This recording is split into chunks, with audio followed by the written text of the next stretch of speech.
All right. We made it. Welcome to episode 152 of Undersea Hero. Haha, I got you. Actually, it's 152 of live drawing, and tonight we are not drawing Undersea Hero. You would think that the show has been nothing but Undersea Hero, which it pretty much has for a long time now. This past weekend, we finished principal line art for the book. I've scanned everything. I've been arranging the pagination and the putting things in order. This weekend, I'll get it off to the people that are helping me with the flats. I'm putting together a website page for all the pages and a sign in and sign out sheet for them to help me out with that stuff. This I started a long time ago. This was just a piece of what would you call this? Like merchandise art that I finished on my lunch break today. So this will be on likely the little field guide that was one of the stretch goals, and then I don't know, maybe like a cutout or something. We'll do something fun with it. I think it came out pretty well. I gotta connect that little bit there. I'll just do that right now. Missed a spot. I think I hadn't scanned it yet.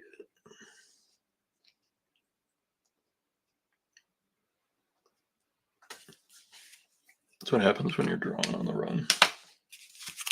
Hey, Martha's. I'm doing well. How are you? Yeah, so tonight I figured we would do a sketch cover. These are some of the options I got. I got John Carter. I got the Conan. I got Superman, which that would be fun. Power Man and Iron Fist, which I was a big fan of back in the day. Always offer a tick. I got an Aquaman. I think that's, for the most part, anything anybody gets interested in that I've got sitting here. Oh, I've got a Ninja Turtle here. Got a blank. I think it's a blank. Yeah, there's a Ninja Turtle. So, does anybody have any opinions what we draw tonight? I'm super thankful that it's not 1,000,000 degrees out. Superman could be fun.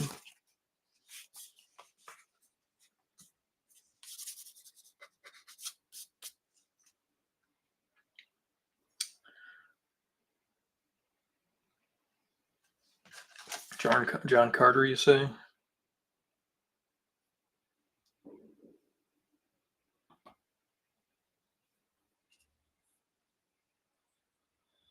John Carter could be fun too. I always like the Tharks, the big green guys. Those are cool. Yeah, the Tharks. Tars Tarkus. Tars. Yeah, we'll do that one. That'll be fun. Sounds like a plan. Put these back in the pile. I think every artist has a pile of miscellaneous sketch covers.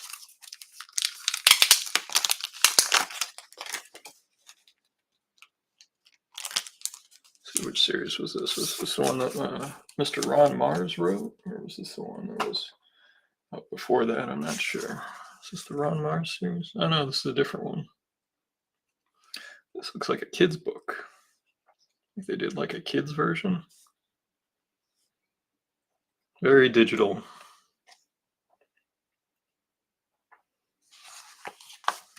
Oh, let's have some fun.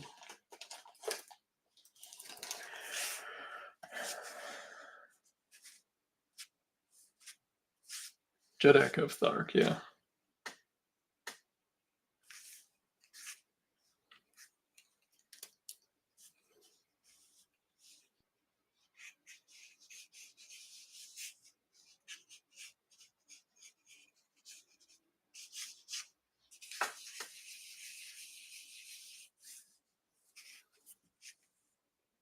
Oh, nice.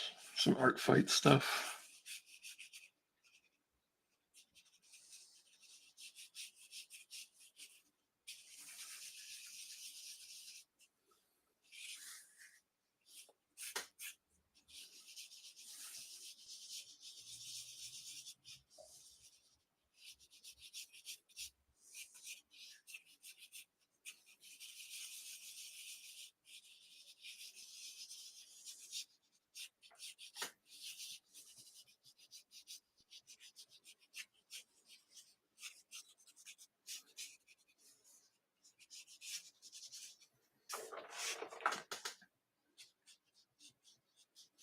I always read the 1970s Marvel ones that started off with like the Gil Kane, Rudy Nebres artwork, and then Frank Miller did an issue, and Mike Vosberg did a couple issues. Alan Weiss.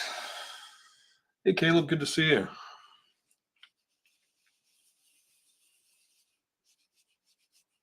Early vote came in from Martha's for a John Carter sketch cover. I said, why not? Shot might be a little too wide, but if we want to get multiple characters, it might be a...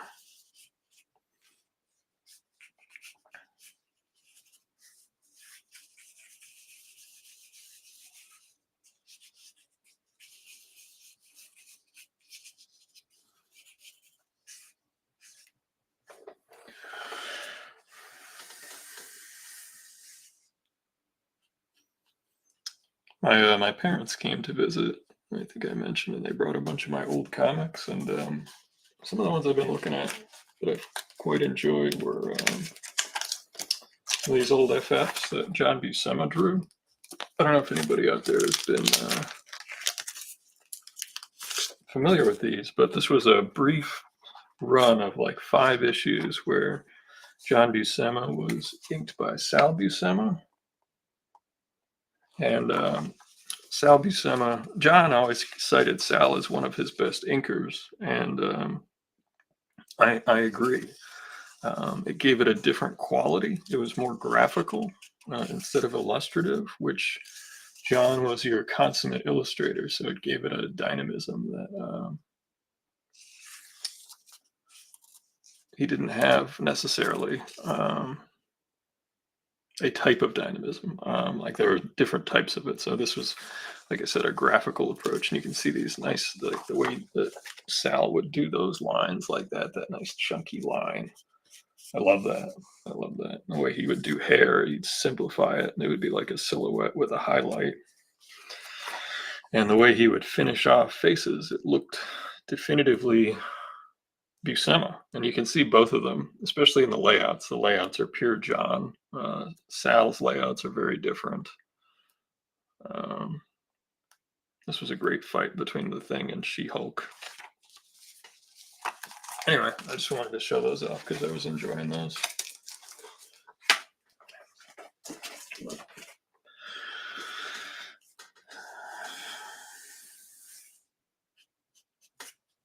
The thing I like about these types of characters is that they are people. And, I was thinking about this the other day, like what my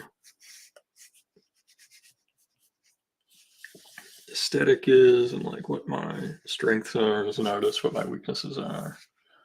And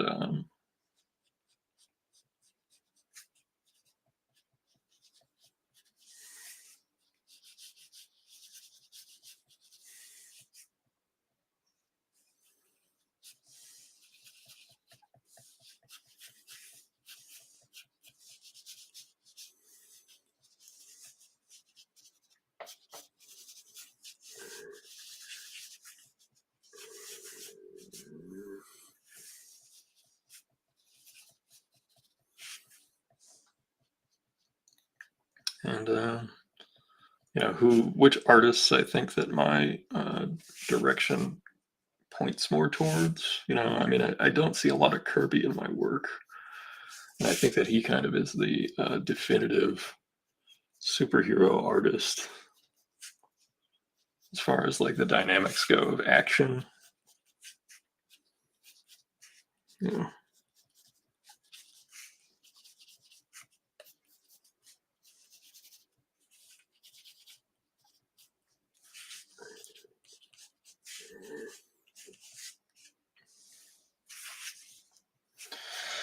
Do I go to the movies much? Not as much as I used to. I am looking forward to the new Superman film. I'm gonna go see that. I'll probably end up going by myself. It's not a movie that the missus is too interested in seeing. So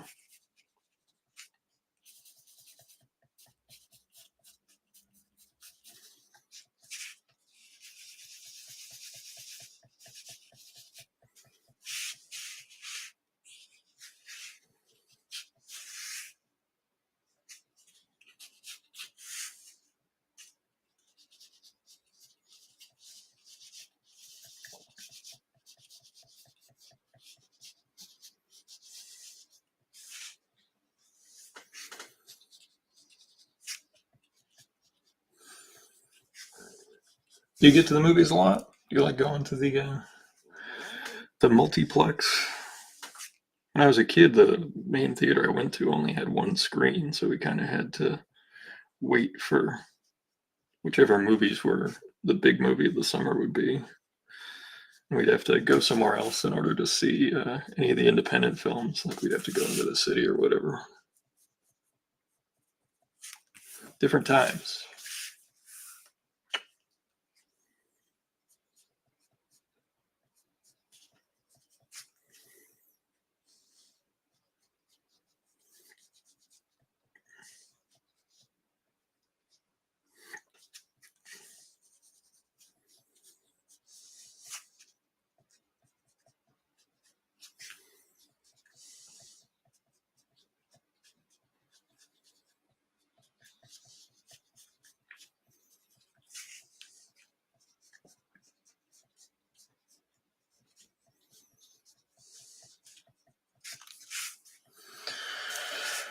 I know a lot of people are looking forward to like the Fantastic Four and stuff. The movie it's coming out.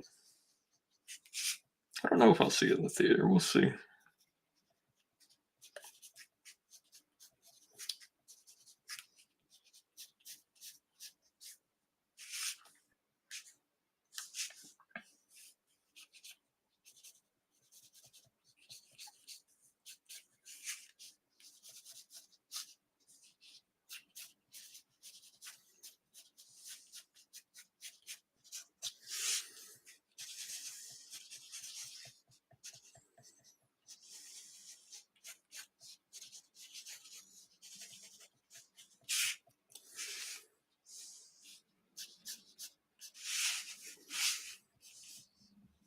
Let's bring this elbow back here. Right for that. I'll have this hand coming forward. Gives us a little bit of foreshortening. Not a lot, just something.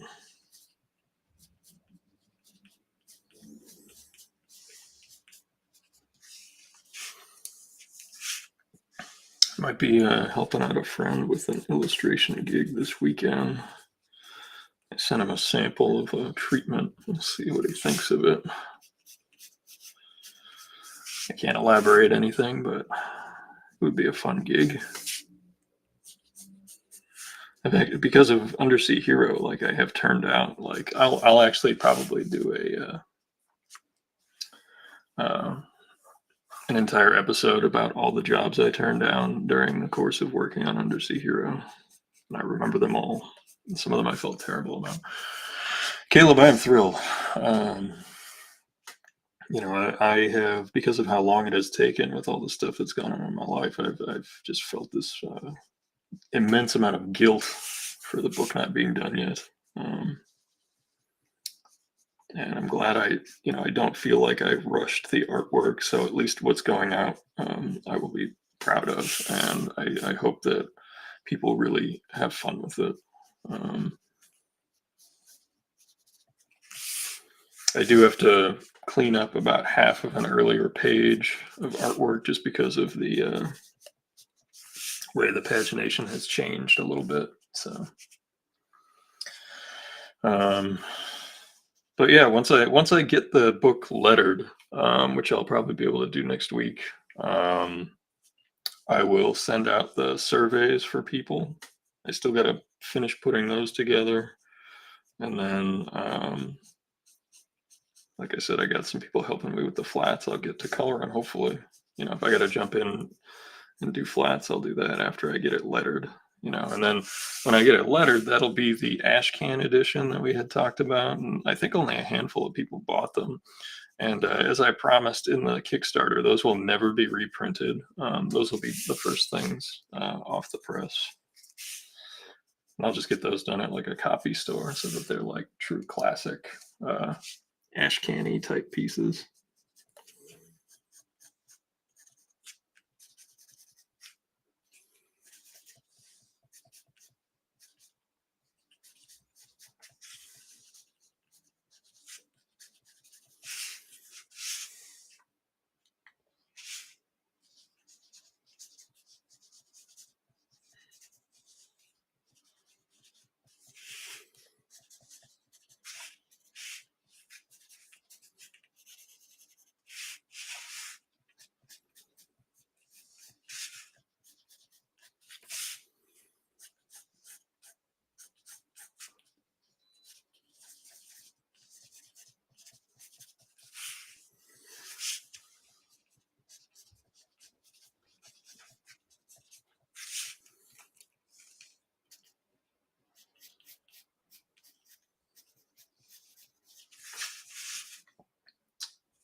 Hey, Jonathan. Yeah, doing a John Carter won the early vote, so we had a stack. Um, which we got to get together. I still got to hand off your Warlock sketch cover. Hand that over.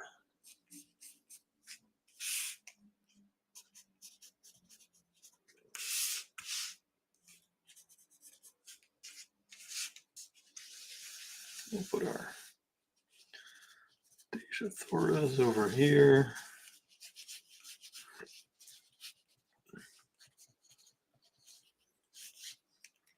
And put our Thark over here. Make sure that you can see that he has 4 arms.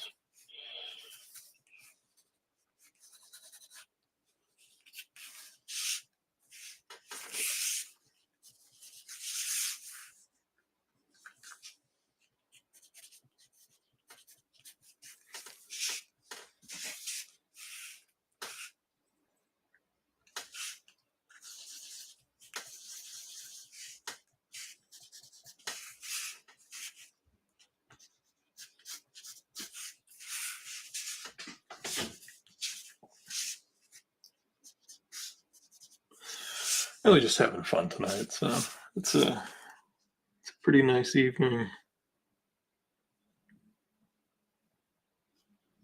Talking about some old comics. We were talking about Sal Buscema inking John Buscema and some FF issues that I was looking at that I really liked. I also was looking at Paul Smith artwork, which was just wonderful because like he presents things so matter of factly in those, like especially those early X-Men issues that he did, that like I don't know, like I marvel at the, people think about comic books, and when I was a kid I had this perception because of the era in which I was indoctrinated to comics that you had to have 10 billion lines on things, and presenting things faithfully and accurately but just succinctly was not looked at favorably, um, either by fans or publishers. When I was a kid, they wanted as many stupid little lines as you could put on a thing, and I've been guilty of that in my career for sure. But I'm learning, I'm getting wiser. At least I hope I am. I try to get learn something new every day.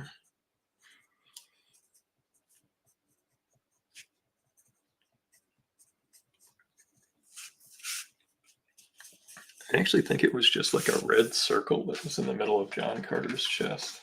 Let me pull up a reference.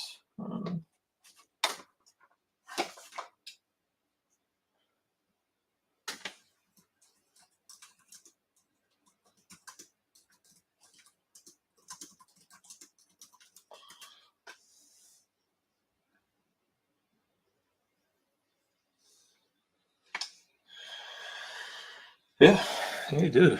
He had like a little thingy on his forehead.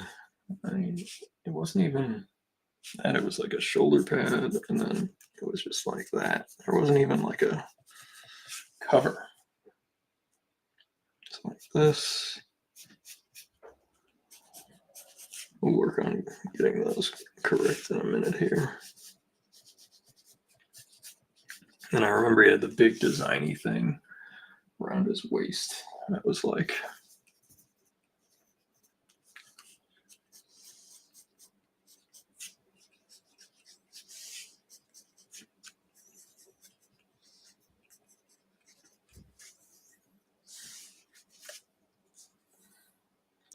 oh, that's right. And he had the loincloth. Yeah. I knew he had the pirate boots because I remember one time hearing an interview with Chris Claremont where he talked about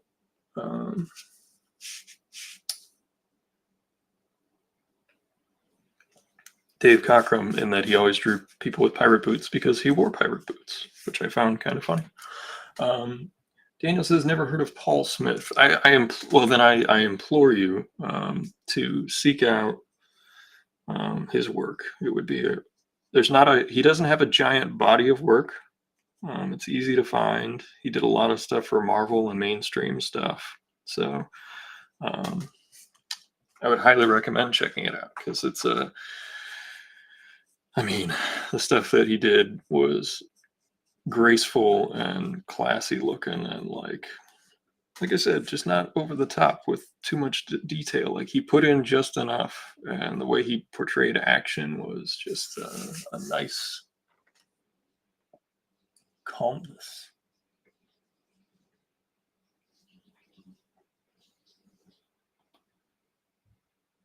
Ernie Cologne did a few issues of John Carter.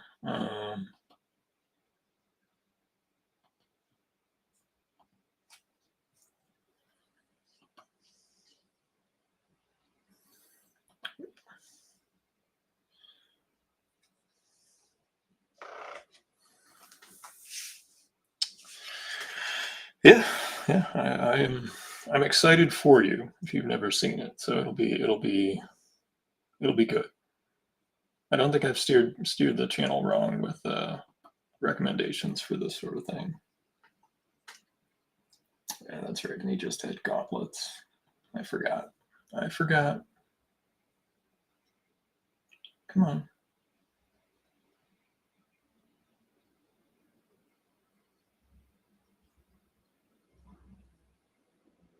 My computer was being a little jumpy there.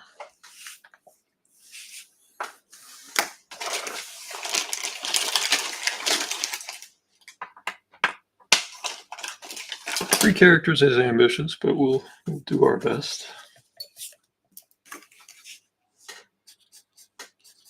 Get his arm away from his body a little bit. I know that'll give us maybe a little less Thark, but I just wanted to work on the silhouette a little bit.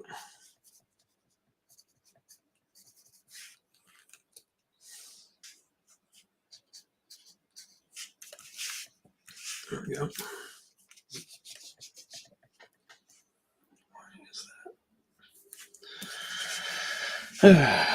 Computers. All right.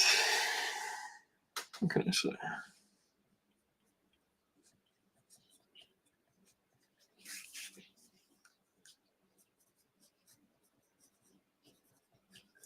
Trying to think of the big Paul Smith stuff.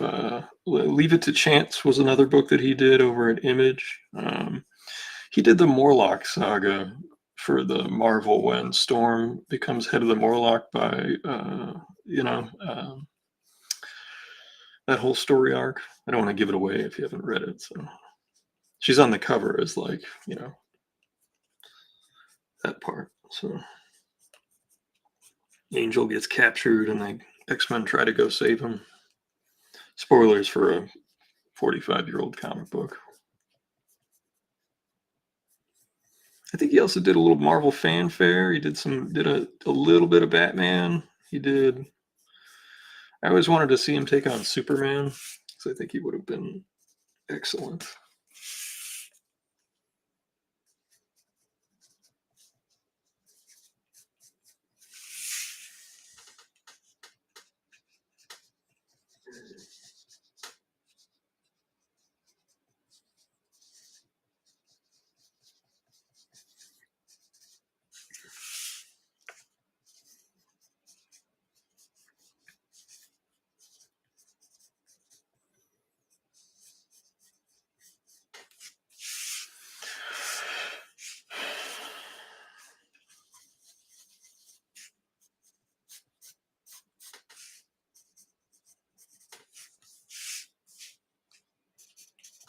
It's coming together a little bit. I think people can see where we're going.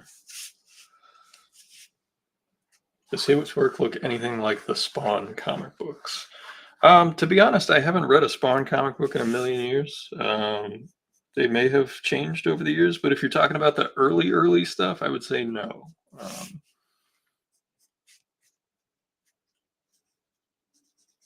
I would never put Paul Smith and Greg Capullo or Todd McFarlane in the same category of stylistically.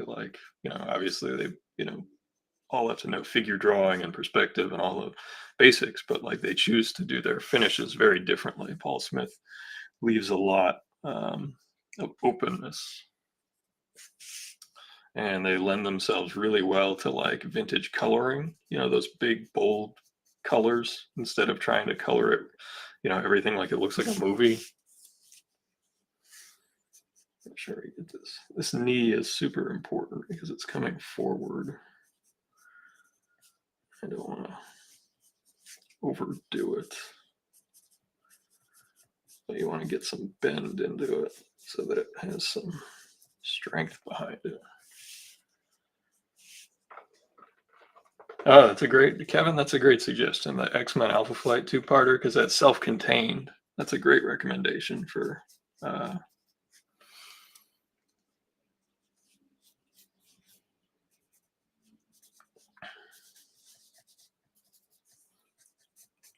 a jumping on point. Um, there's a website called Comic Vine where you can look up an artist by name, and it'll list like a lot of their career like stuff. It doesn't have a good collection of what do you call it?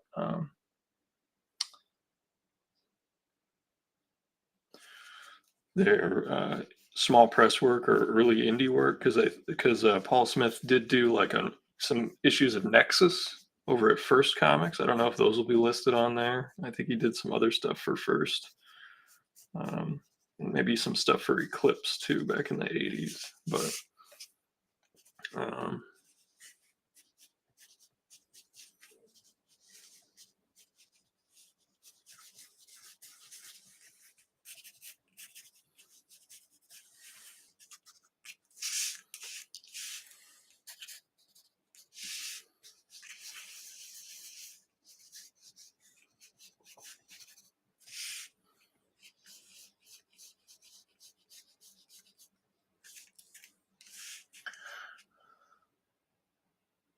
good to distinguish the difference. That was no, it's not a big deal. I just assumed that you're a Spawn fan, and if you're like, maybe if he draws like them, then maybe you would like it. I'll try to think of like David Mazzucchelli is a good comparison. Mazzucchelli, Chris Samney. If you like Chris Samney nowadays, I would put that as, or Doc Shaner is probably a better Evan Shaner.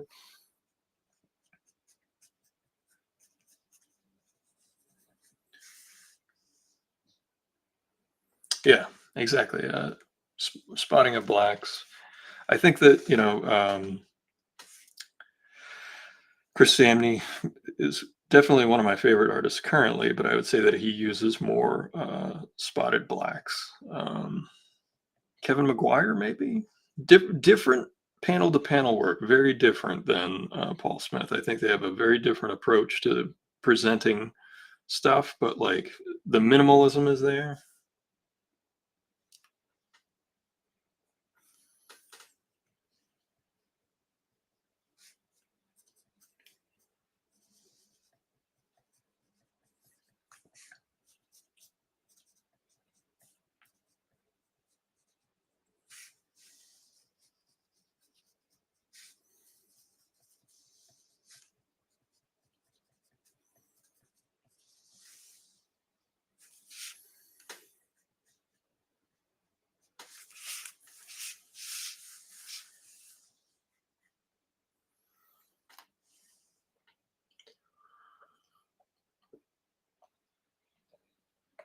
Yeah.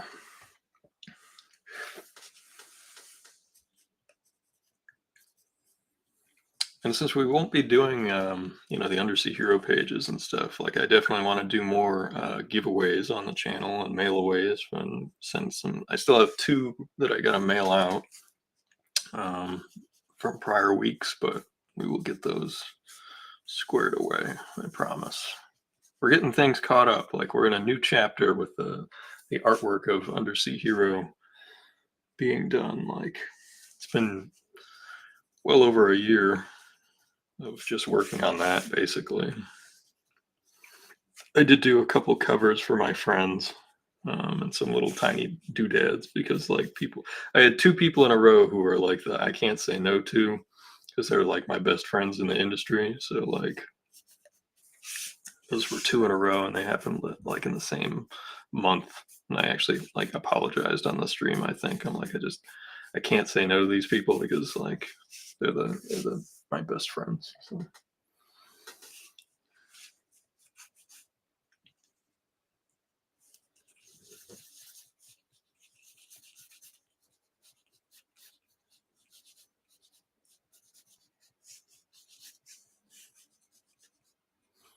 As I've said many times before, when I first started out, I hated drawing hands.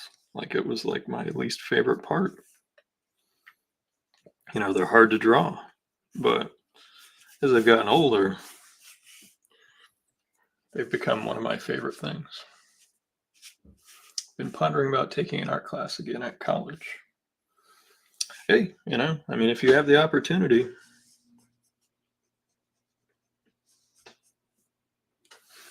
I don't think you got anything to lose by taking one.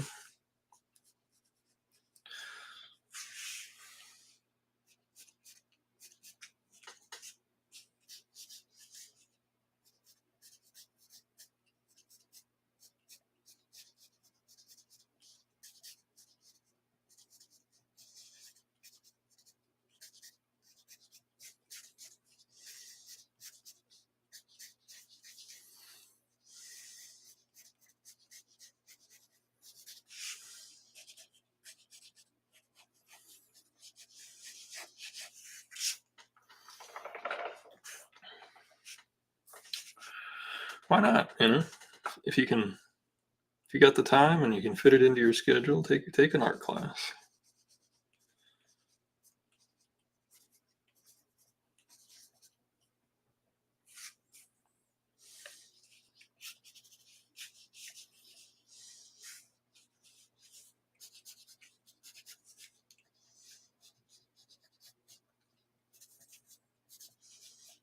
I forget, do Tharks have 5 fingers or 4? I don't think I have my phone on. What do I do? I could check.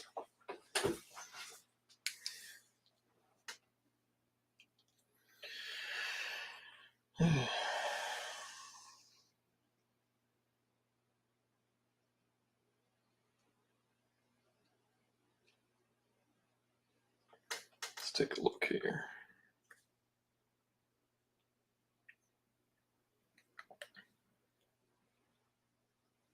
There's a great George Perez cover. Look at that. I guess he had 5 fingers on each hand. All right. For some reason, I thought they had fewer. I know they have longer fingers, so.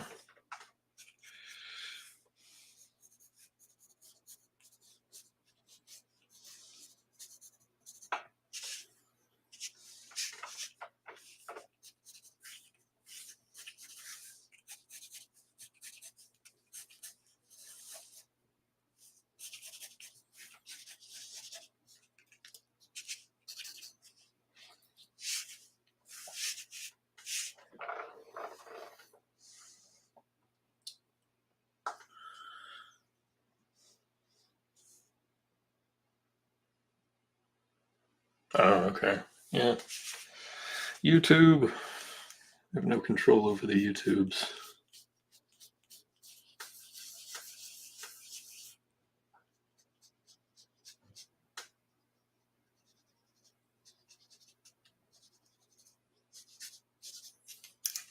I should move her forward a little bit.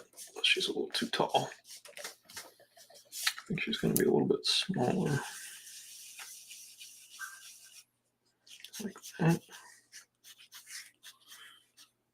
That makes more sense.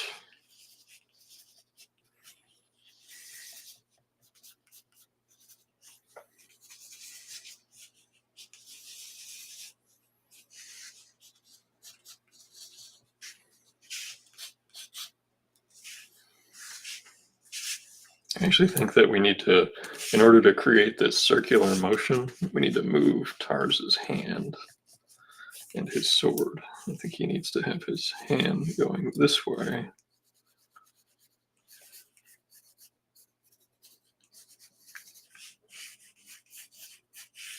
His sword going up this way.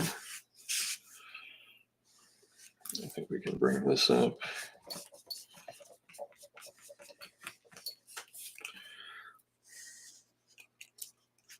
And we'll have John's sword. I mean, I like it going up that way because it does draw you in and down and around. I don't know. Barsoom, yes. Jay and I went to the Disney film when it was in theaters, the John Carter one, and we enjoyed it. We weren't sure why it was getting panned at the time. We didn't go in thinking it was going to be 2001: A Space Odyssey. We were looking for just 2 hours of fantasy fun in space, and Cantos Can shows up. Like, what else? What else do you need in a John Carter feature film?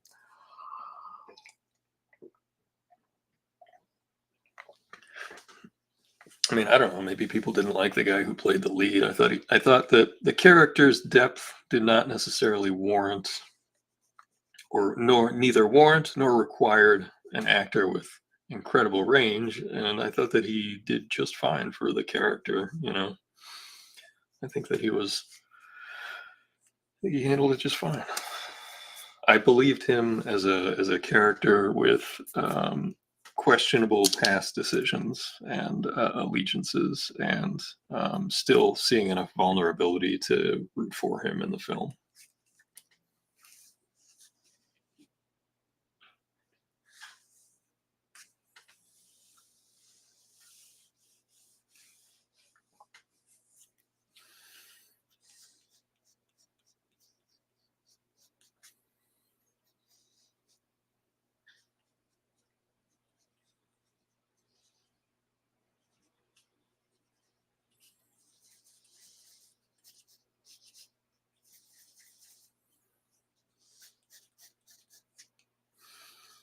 I didn't mind those changes really. Like, those didn't hurt me at all for my enjoyment, or it didn't hurt my enjoyment of it.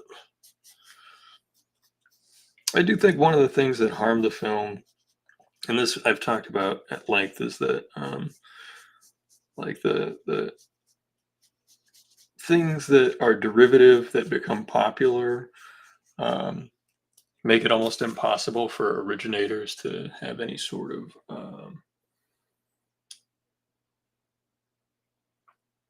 presence in pop culture. Like the fact that like Star Wars came along and did all this space adventure on other planets and stuff, and all the pulpy sci-fi adventure stuff, that people it became ubiquitous in our pop culture. And then when something you know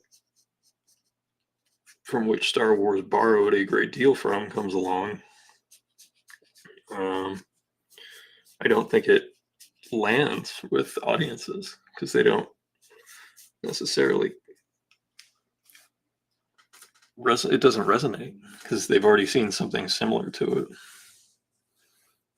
And there's like a brand loyalty with that, like a generational brand loyalty with Star Wars.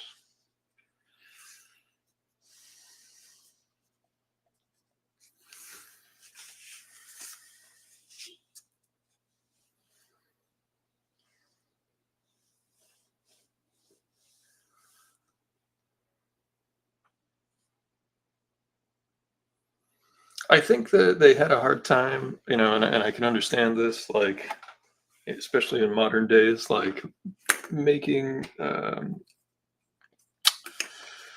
character with his background a what would you say, a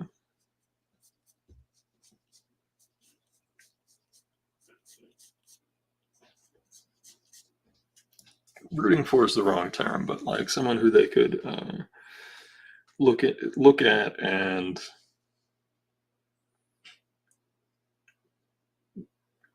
I guess root for is like you'd want him to succeed.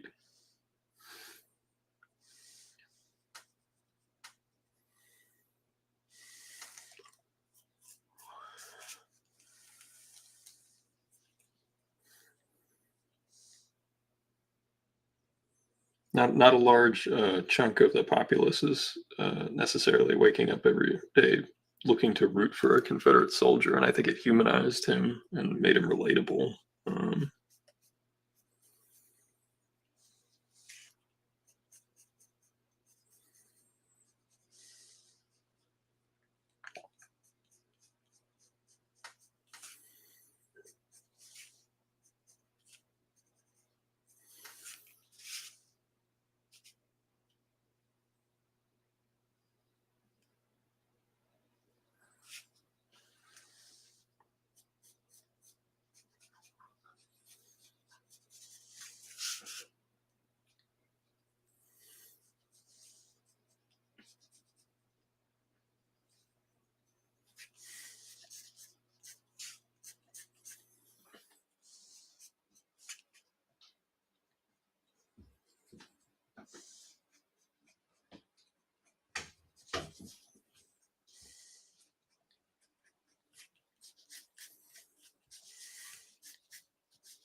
little bit of motion. You've got, Deja's hair.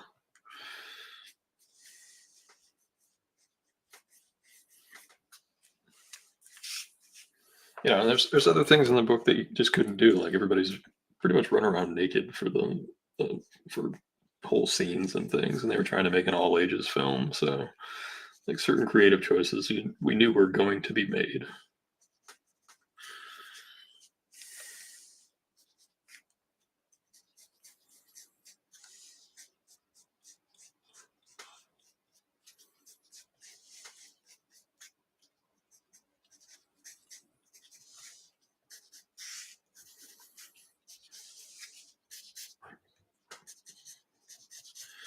In that angle, her hips are going to look very big, but it can't be helped. Oh well.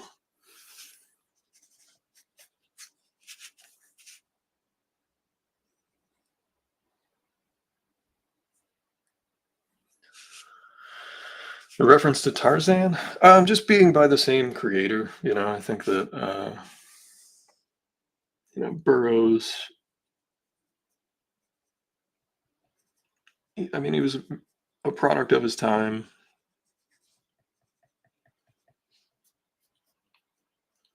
And Tarzan was just a phenomenon, like the number of movies and tie-ins. I mean, if you think about like the terms like just pop culture phenomenon, like all the licensing that existed at the time went for Tarzan. So like yeah, it was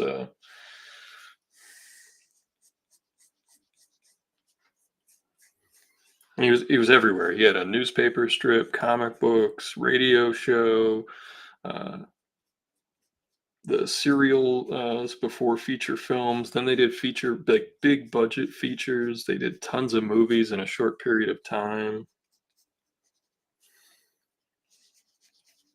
Tarzan was everywhere. And you had Hal Foster draw it for a period of time. One of the best newspaper strip artists, on the planet, especially at that period.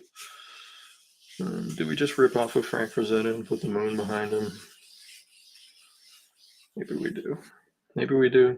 At least I can say thanks, Frank, in my signature or something for the.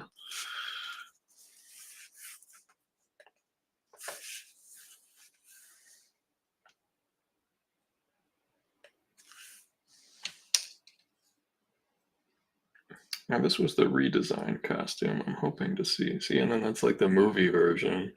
Like I would love an interior page from.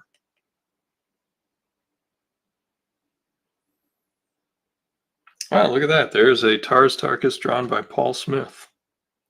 Topical for the evening. Look at that. That is beautiful. I've never seen that before.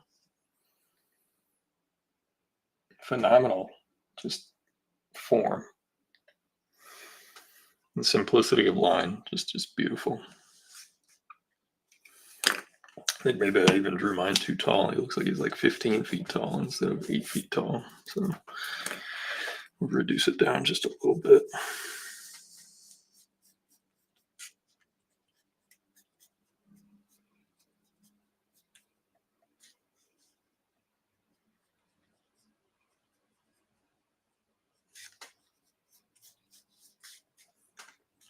Let's see that again.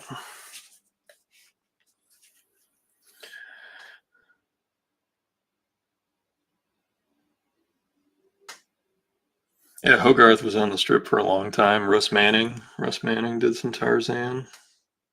Tom Yates, another great artist who did Tarzan.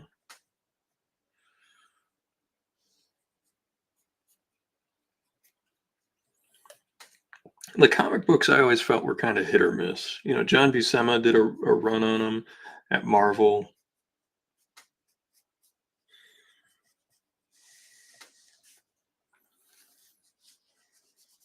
But I never loved them. They're very redundant after a little while. It's kind of like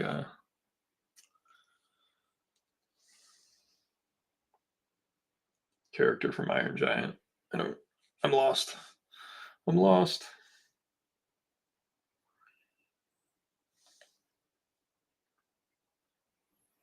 Let me see if I type in Rudy Nebres.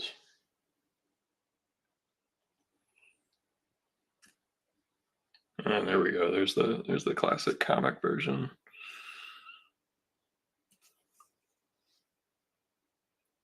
Rudy Nebres finishing what looks like to be a Gil Kane cover, but it might be what issue is that? 13. That was right around when Ernie Colon came on. But, yeah.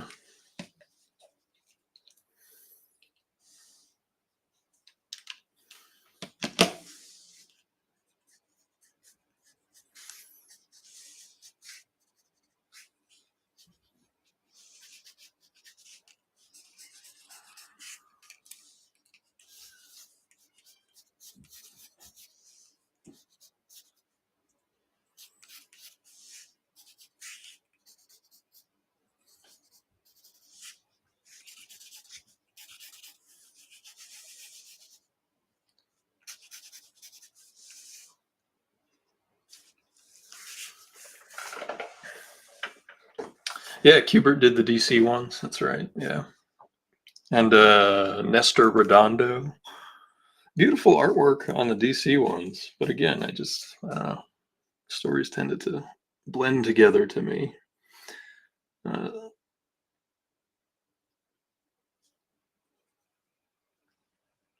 They did Carson of Venus too. They did Korak. They did. I don't think they ever did the Mucker, but they did.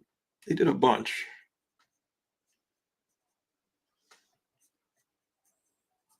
Kaluta did the Carson of Venus ones from DC. Those are early Kalutas.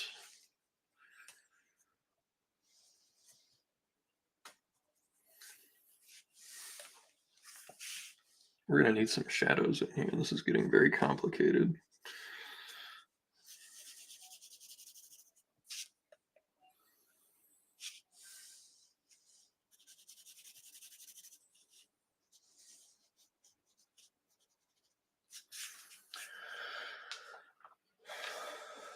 The kid from Iron Giant. Oh, Hogarth is the Byrne Hogarth, who was the artist on Tarzan for many, many years. He also ran a school of art and did art lessons in which John Buscema attended some of those famously. Hogarth, he also did some drawing comics books, which are variable in their quality and also their, I would say, their applicability in modern comics. If you ever see the Painting with Fire documentary about Frank Frazetta, who's one of the best artists who ever lived. When he was in comics in the Golden Age, he worked with like John Junta and like a handful of other guys prior to going to EC when he first broke in, when he was like learning the ropes. Like, this is how you make a comic book. He worked with Roy Krenkel and the Flegels later on and his buddies, but when he first broke in, he was doing, westerns and all kinds of things. And then there was a period of time where people didn't want to hire Frank because everything looked old fashioned. And the John Junta school was very much in the same vein as the Byrne Hogarth school, I would say, as far as the visual dynamics go. Some people swear by them, they love them, and that's their prerogative. I think that people, because the books were so readily available for many, many years, as opposed to other things like the Joe Kubert school correspondence courses or the American artist courses or any number of other ones. Happy 4th in these stressful times. I'm visiting relations in Cape Breton, trying to set up a group to see Soups on the big screen. Yeah, I'm hoping to see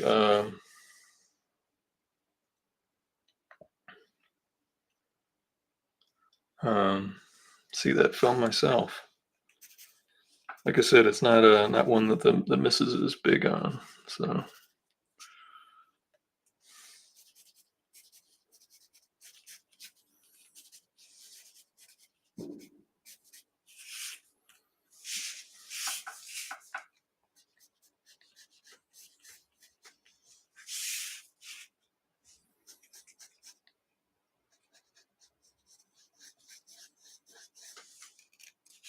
I'm going to keep it going this way. I don't know. I just like that for some reason. And I'll put it in front of the logo because we'll just ink it. We won't color this one.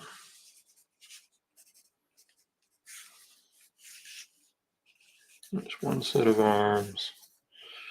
I have to lower this a little bit. Lower this. All right, I think we can start with a regular pencil. And hey, if we finish the regular pencil, that would be, I think,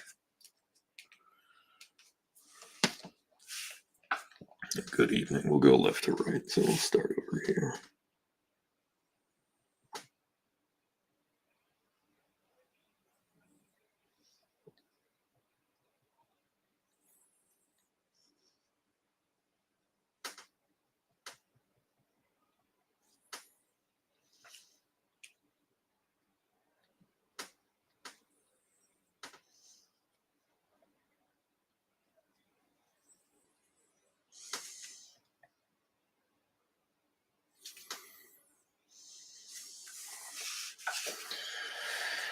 Oh, Nova Scotia. Okay. Way up there.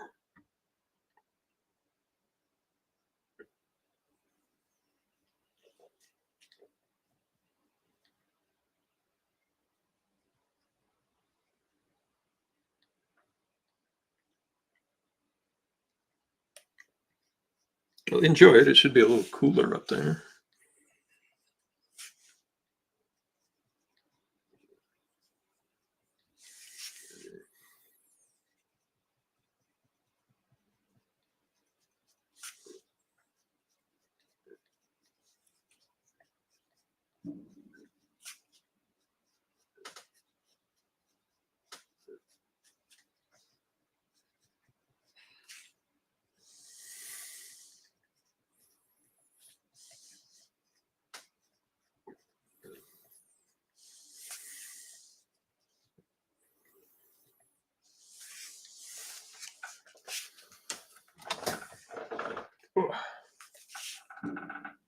Well, enjoy your trip up there. That sounds pretty nice.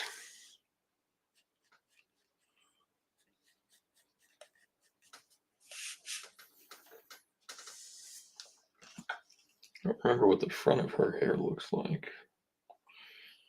Let's see. Yeah, there's her. They gave her like a giant headpiece. I don't have any of the books on me right now, so it's of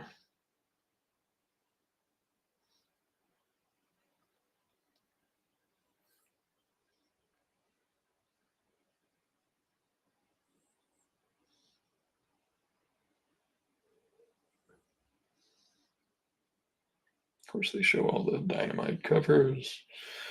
Here's that one. Let's see if we can go. Just adding the artist's name usually helps me find the reference I'm looking for.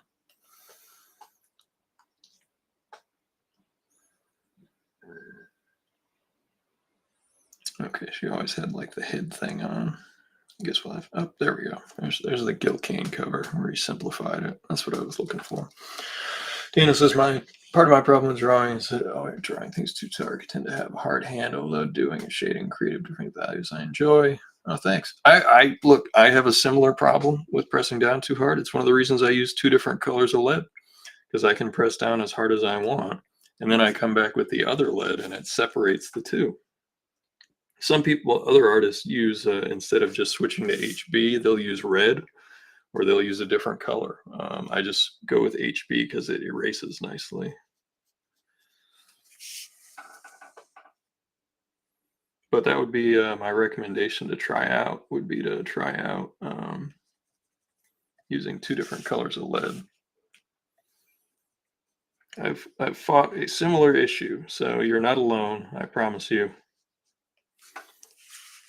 And it's also one of the reasons I switched to mechanical pencils, because if they break, I sharpen it immediately by just pressing the button. And it's also forced me to be a little bit more careful about that stuff. So.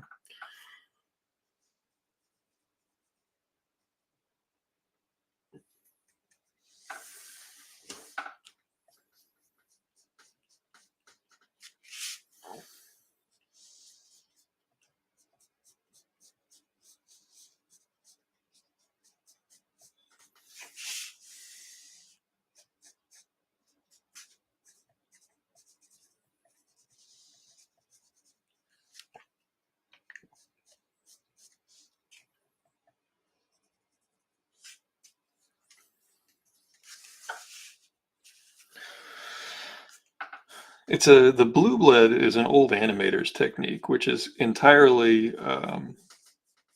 unnecessary now, like because of the way scanners work and everything you can do to eliminate, you know, any sort of pencil remaining from your drawing. But I just got used to it for so long and they still make it. So like I stick with the blue. Um, but you can use whatever color you want.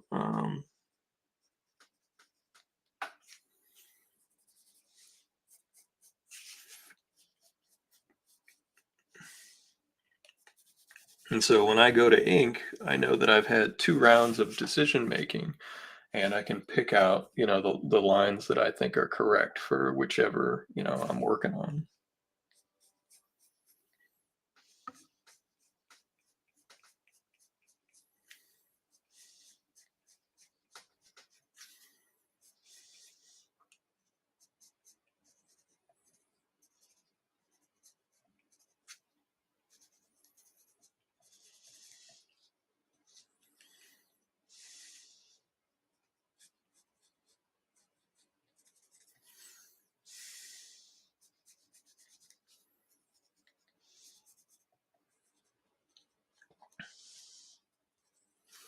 I always tend to draw Deja Thors as like the tough warrior lady with a sword. That's usually usually my route with Deja Thors.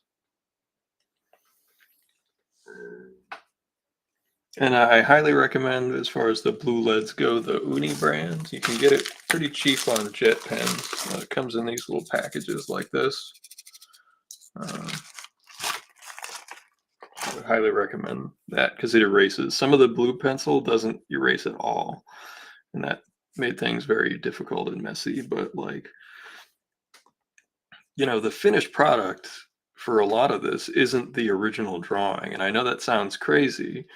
The original drawing is part of the production. So if you need to scan it and, drop out some colors with Photoshop, the final product is the printed page in that case. So like you have plenty of opportunity. And look, I've got tons of originals from all sorts of artists from all different eras. And some artists were just messy. Like that was a thing that my teacher told me a long time ago. And it was like, oh, Ian, your drawing's too messy. Your drawing's too messy. And then the first artist I ever worked with, showed me his work. He was like, it doesn't matter if it's messy here, it matters if it's messy there. If you know the techniques to like clean it up and do what you got to do, the original can be messy. Like when I send out these pages to people, like here, I'll show you on this one. Like I had to redraw that hand like 4 times. And like when this prints, no one will ever know. Um, you know, all of the all of the inks here, like this, you see how that's like almost mottled? They'll never see it. Like, and that's part of the fun when you collect art or when you get art and you compare it to the printed one. So you can see all those little differences.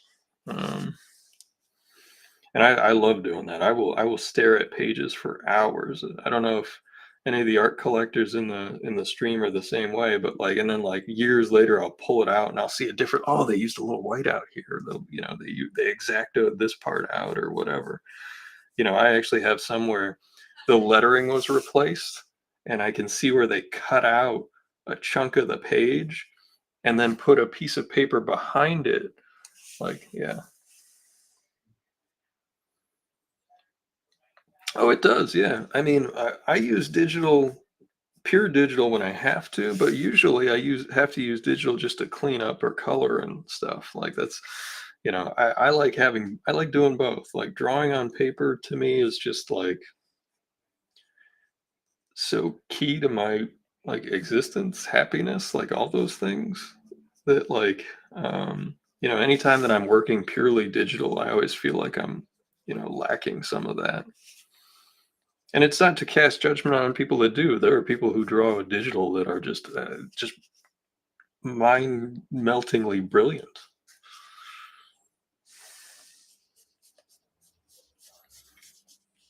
And it's not any sort of like, oh, he's an elitist because he uses like old techniques, but it's hardly the case. I promise. All right, I think we need to we need some shadow here to break some stuff up. So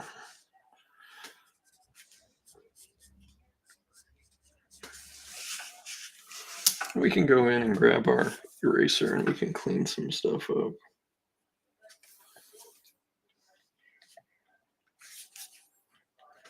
Clean out some of the blue. Like, this is going to be a very simple drawing, and it's one of the things I was so inspired by looking at Paul Smith's artwork was just, it is what it is. Like, it doesn't have to be more than what it is.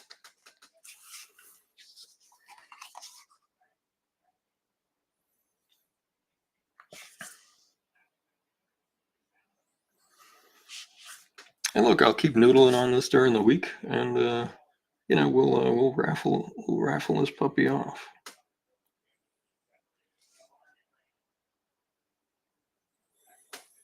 I use a random number generator to raffle these things off when I do, and I just go to whichever number of comment that it correlates to, because in Restream it puts all the comments in one big list, so I just have to count down to whichever one it is. So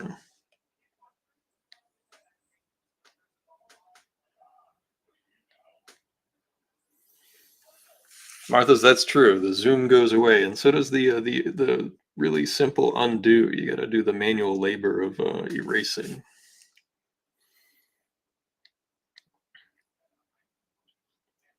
Which that's another thing, that if you press down hard, you get multiple types of erasers, and you use them all in the same. I've got this one, which is just your classic white rubber eraser. I've got this one, which is your kneaded eraser, and then I also have an electric eraser, which will like even tear the paper off if I'm not careful about it.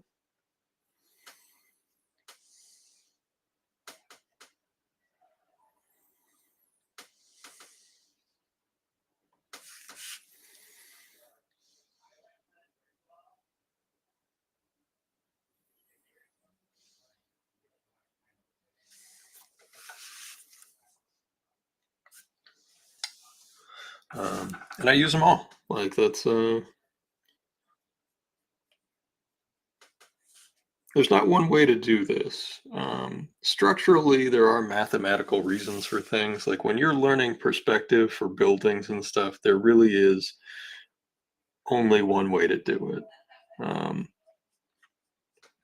If you're doing it with constructive drawing instead of using a 3D model or whatever.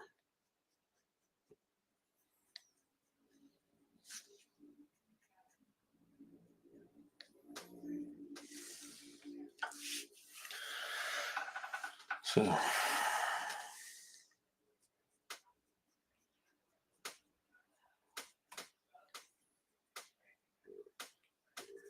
maybe we'll take a page out of that John Buscema hair rendering for John Carter here.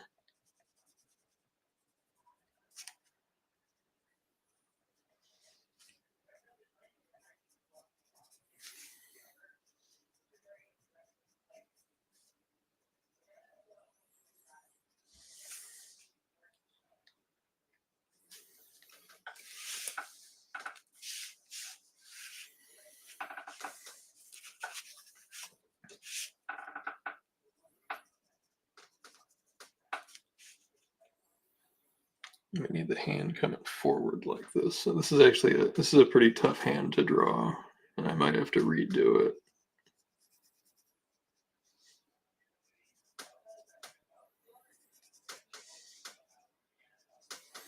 The reason that you usually see like the what do you call it, the hilt of the sword, the little covering, is because like this angle of hand is real tough. Let's see if I have a nice shot of John Carter's sword. See, and again, it changes with like every cover. So like I like this one that's got like the front covering on it. Maybe we'll go with that one. But this is where the front of the sword will be, and that's where his wrist will be. That's where the thumb is. And it's a little awkward at that angle, but we'll do what we can to make it work. Most artists know their weaknesses, and they find ways to cover them up. I tend to just throw them out there. Like that was one of the things that was like nerve wracking about, you know, some of my work is like I don't.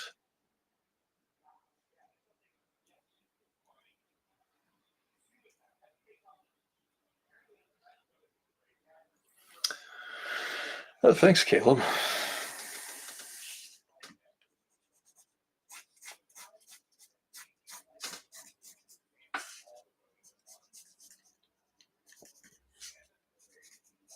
That's actually why I sell my preliminary drawings at conventions, and I actually collect them from other artists. Because I agree, I think it's neat to see the stage.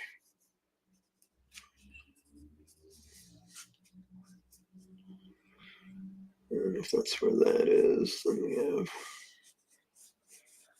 these gauntlets kind of stick out like that. And there's a covering like that.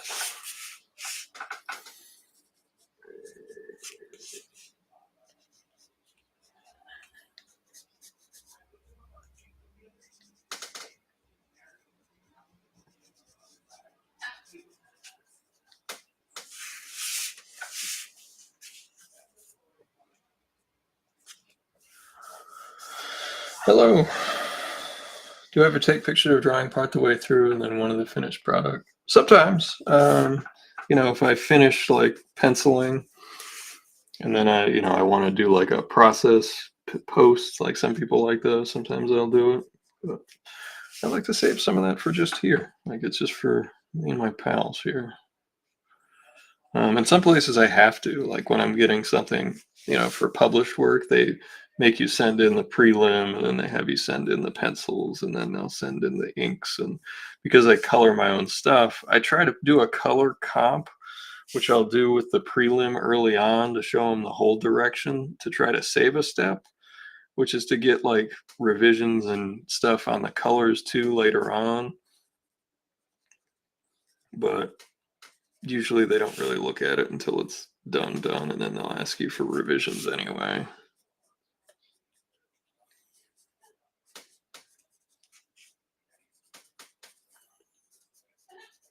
Rib cage goes out like that, and then comes down like that. Just trying to pretend like the belt isn't there.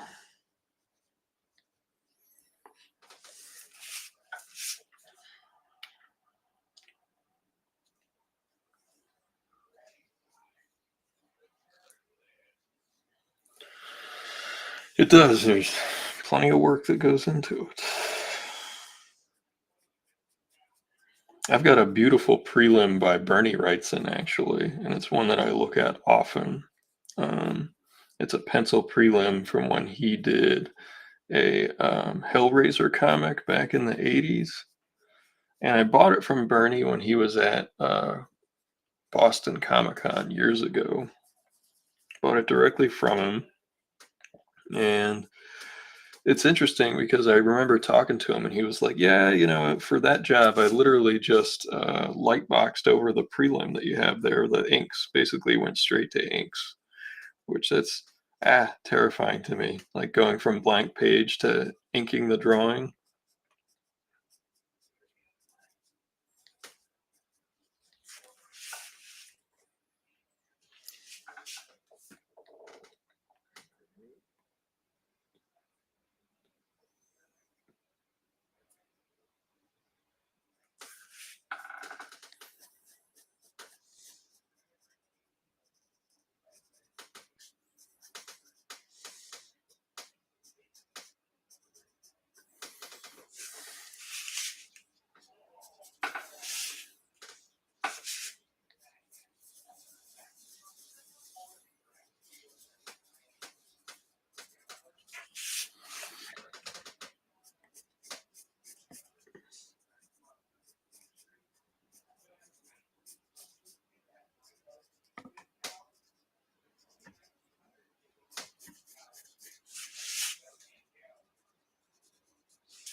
One of the things I've thought about a lot lately with some of my drawing is the propensity I have to pull away when things are close to one another, and that kind of goes back to my career as a graphic designer, um, showing intentional breaks and stuff. And I think I've lost some of that naturalistic uh,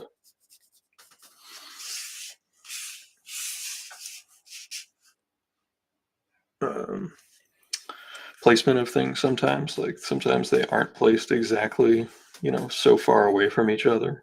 Um, so I've actually been telling myself in my mind when I'm working on something, close is okay, close is okay. Like I never would.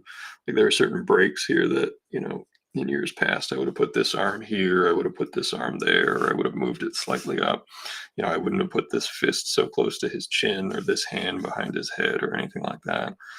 Um, but in this case, I'm just learning to, and this is something I saw from Paul Smith. I'm just learning to, looking at his artwork. I've never met him, never even met him at a show, which is interesting because I've been to 10 million shows. So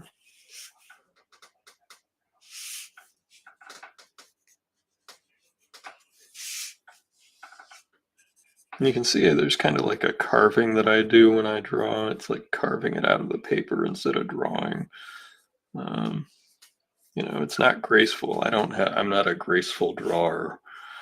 It's not like looking at, let me just think of 10 million other graceful artists, like a Bill Sienkiewicz when he draws. Like there's just this beauty and ease in which and it's not easy. I'm not saying it's easy. Like he's a master of the form and been drawing every day for, you know, 70 years. I don't know how old Bill is. He's probably in his 60s, 50s, 60s. But he just is when you watch him draw, it's just so just graceful and elegant.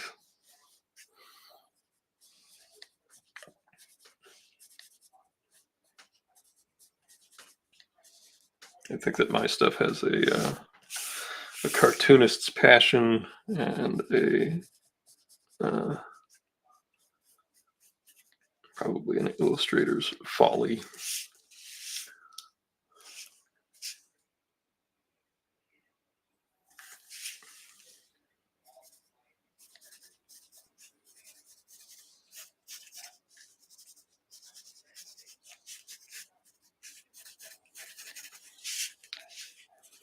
Definitely going to have to. I mean, I think our light source is actually going to be. I can't. It's kind of neutral, actually. Right now, it's kind of neutral.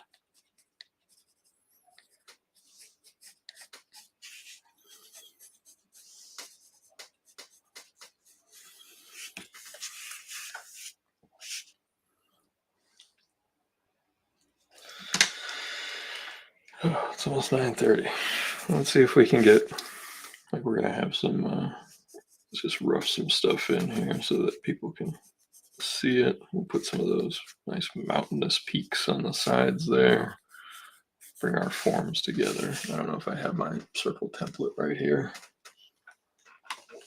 You see what's in here. You can see it. You can see it. Oh, come on. There we go. I think every artist has a stack of these things. We've all dropped whatever the crazy amount of money these things always cost.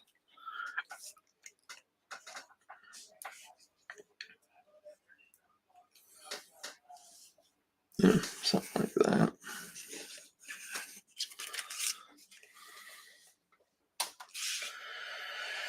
Real simple. And then we can have some. Actually, I think we'll just leave that as a flat color.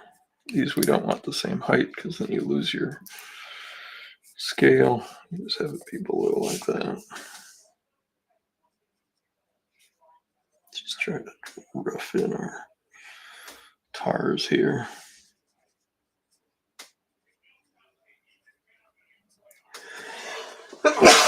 Oh, excuse me. Also was fighting a headache today. And I think the headache happened because like I tend to get migraines, and I think it was just the stress from uh relieving from finishing the artwork. It's always after the stress.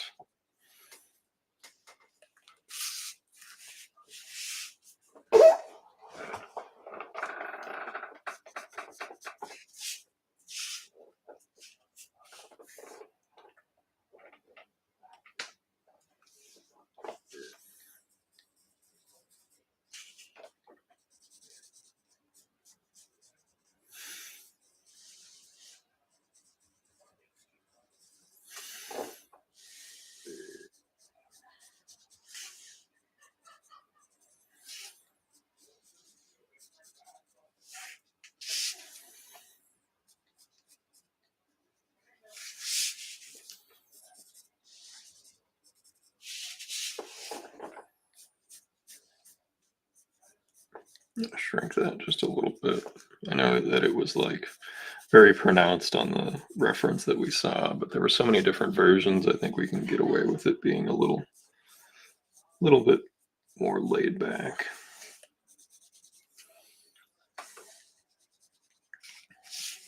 I think we need to see a little bit more of his back, just a little bit. And that comes forward. Because of our space proximity here, we're going to have this hand coming forward a little bit.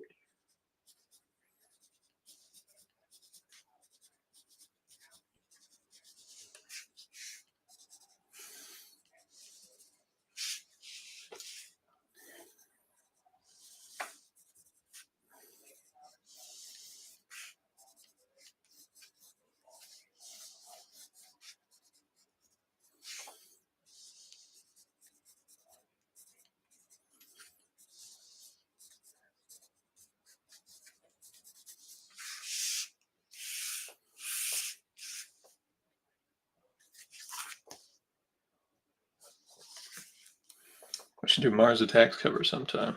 Oh, that would be fun. Just because they are, it's a little more exaggerated. It's a little cartoony. I like the early Mars Attacks that it was a combination of different artists at Tops, and one of them was Art Spiegelman, actually, the creator of Mouse, and another was Wally Wood, and then another was actually Ralph Reese. He worked on some of that stuff over at Tops with Wally Wood.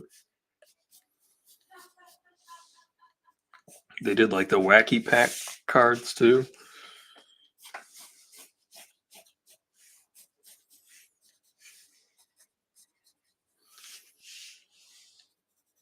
We've got another hand down here we got to make room for.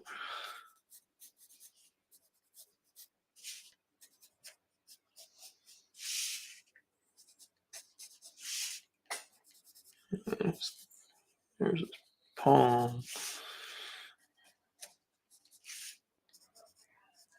See that? I was pressing so hard that I ripped part of the paper there.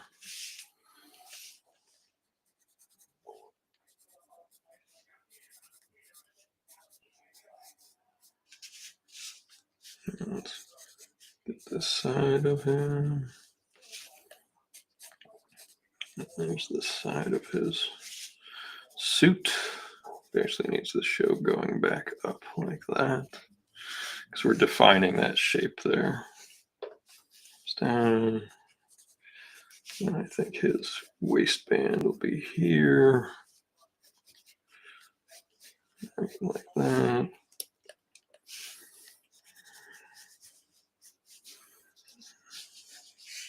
It'll be behind, but you'll still see where his leg needs to be, which will be right there. And that, I think we can just black that out again. Like, we're gonna need to put some shadows in here because like we have a lot of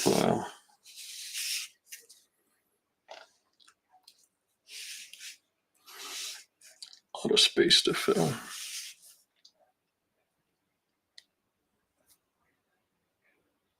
Oh, cool. Yeah, those wacky packs. If they use the old artwork, there'd be some Wally Wood. There'd be some Ralph Reese artwork in there. Basically, the guys that worked on Wits End. I think there was Paul Kirschner. I think he did some of that stuff. I didn't know Paul Kirschner was still doing art, which is pretty cool. Never again, another artist never met. Just know the work. He did some work at Charlton too, back in the day.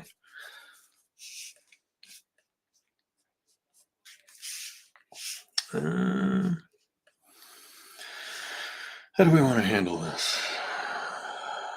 I would love to bring in some serious shadows on this face here.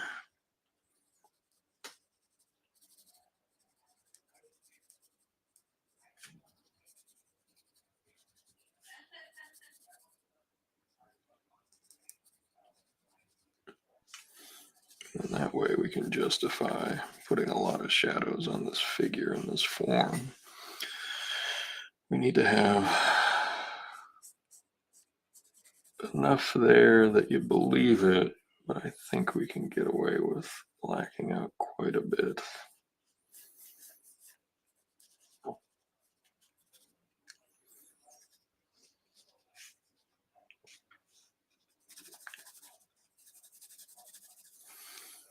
Trust me, it'll organize the piece quite a bit compared to where we were.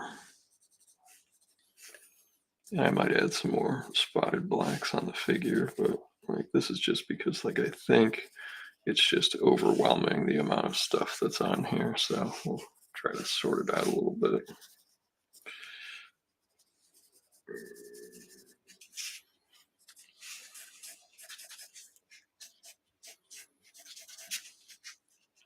Put cast shadow here. Cast shadow.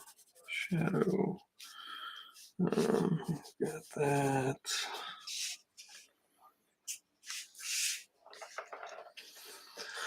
All right. See you, Dan. Have a good night. Yeah, I think that'll be our breaking point for the night. Let's just take a look at what this is without this hand here. It's probably more appealing. Yeah. Yeah. And then down here is where my name will go. My stupid little name. And then we'll ink it. We'll raffle it off. And yeah. Thanks for everybody for coming out tonight. It was a good conversation. And I hope everybody has a good 4th of July that wants to celebrate and safely check out some fireworks. And enjoy your weekend at the very least. So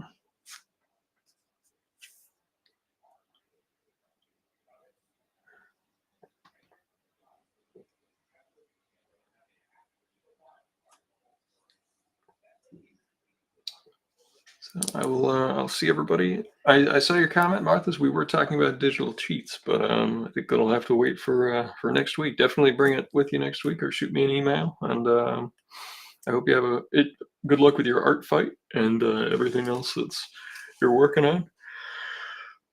And yeah, you can hear me yawning. So have a good night, everybody.